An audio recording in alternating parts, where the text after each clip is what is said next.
यदि आप भी हैं शिव जी के सच्चे भक्त तो इस शिव जी के भक्त की कहानी अंत तक जरूर देखिएगा। एक सच्ची घटना के अनुसार एक नगर में भगवान शिव का एक बड़ा ही भव्य मंदिर था। उस मंदिर में हर वर्ष दूर दूर से भक्तगण अपने आराध्य शिव जी के दर्शन के लिए आते थे। एक बार श्रावण के महीने में दूर दूर से कावड़िए कावड़ लेकर भगवान शिव जी के जल अभिषेक करने आए हुए थे, जिस कारण मंदिर का परिसर भक्तों की भीड़ से पूरी तरह भरा हुआ था। तभी अचानक आकाश में बिजली चमकने लगी और फिर सोने का एक थाल नीचे गिरा।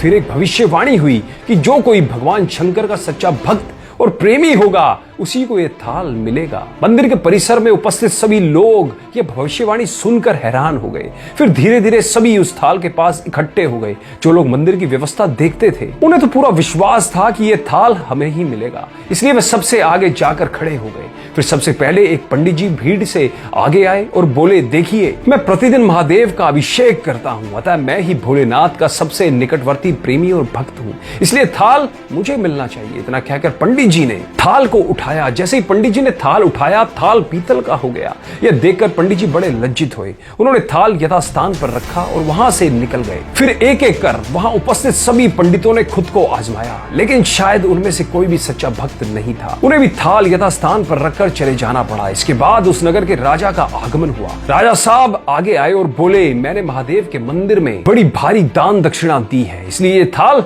मुझे ही मिलेगा। इतना कहकर राजा सबसे आगे बढ़े और थाल उठाया। जैसे ही राजा ने थाल उठाया, थाल तांबे का हो गया। यह देखकर महाराज भी लज्जित हुए और थाल यथास्थान रखकर एक तरफ खड़े हो गए। इसके बाद इसी तरह एक से बढ़कर एक दानी महात्मा और भक्त पधारे। वो थाल उठाया, लेकिन किसी के हाथ में कुछ और किसी के हाथ में कुछ हो गया, लेकिन सोने का नहीं रहा। तभी लोगों को पता चला कि हम में से कोई भी महादेव का सच्चा भक्त नहीं है।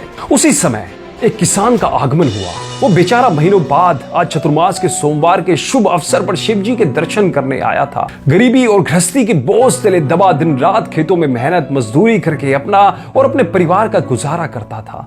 अभी रास्ते में आ ही रहा था कि कोई भिखारी मिल गया, कुछ खाने को मांगने लगा। इस किसान को दया आ गई। अपने खाने के लिए जो खाना लाया था वो उसने उस भिखारी को दे दिया। उस सोने के थाल के बारे में इसने भी सुना था, लेकिन उसने उस और कोई ध्यान ही नहीं दिया। सीधा मंदिर में गया और महादेव का पूजन करके बाहर आ गया। परिक्रमा करके जाने को हुआ, तभी पीछे से एक व्यक्ति बोला, भाई तुम भी थाल को उठाकर देख लो, हो सकता है तुम ही वह सच्चे भक्त हो जिसके लिए थाल आया है। किसान को लगा वह व्यक्ति उसका मजाक बना रहा है। किसान ने हंसते हुए कहा, भाई मैं तो कभी कोई पूजा पाठ भी नहीं करता, महीनों में एक आध बार मंदिर आ पाता हूँ, मैं काहे का सच्चा भक्त हो सकता हूँ। वह अजनबी बोला, भाई हम तो देख चुके हैं, हमारी भक्ति तो 2 कौड़ी की भी नहीं है, अब तुम भी अपना हाथ लगाकर देख लो। सोने का थाल मिले ना मिले, किंतु पता चल जाएगा कि तुम्हारी भक्ति में कितनी सच्चाई है। अंत में लोगों के बहुत आग्रह करने पर आखिर उस भोले भाले किसान ने जाकर थाल उठा लिया। जैसे ही उसने थाल उठाया, लोगों के आश्चर्य का ठिकाना नहीं रहा।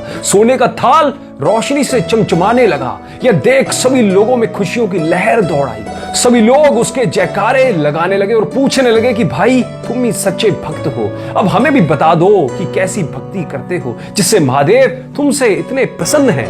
यह सुन किसान बोला, भाई मैं कोई भक्ति नहीं करता, मैं केवल दिन भर खेतों में काम करता हूँ, थोड़ी समय निकालकर जरूरतमंद लोगों की मदद करता हूँ, इसके अलावा मैं कोई विशेष कार्य नहीं करता। लोग पूछने लगे, तुम लोगों की मदद क्यों करते हो? हंसते हुए किसान बोला, सुकून के लिए। दूसरों के चेहरे पे मुस्कान देखकर मुझे जो आनंद और खुशी होती है उसे मैं शब्दों में बयान नहीं कर सकता। शायद यही कारण है कि महादेव मुझसे खुश हैं। इसलिए मित्रों, हमेशा याद रखो, सत्कर्म का आरंभ भी आनंद से होता है और अंत भी आनंददायक होता है। दुष्कर्म का आरंभ भी दुख से होता है और अंत भी दुखदायक होता है। अतः कमेंट बॉक्स में जरूर लिखिएगा, हर हर महादेव, हर हर महादेव, हर हर महादेव, हर हर महादेव, हर हर महादेव।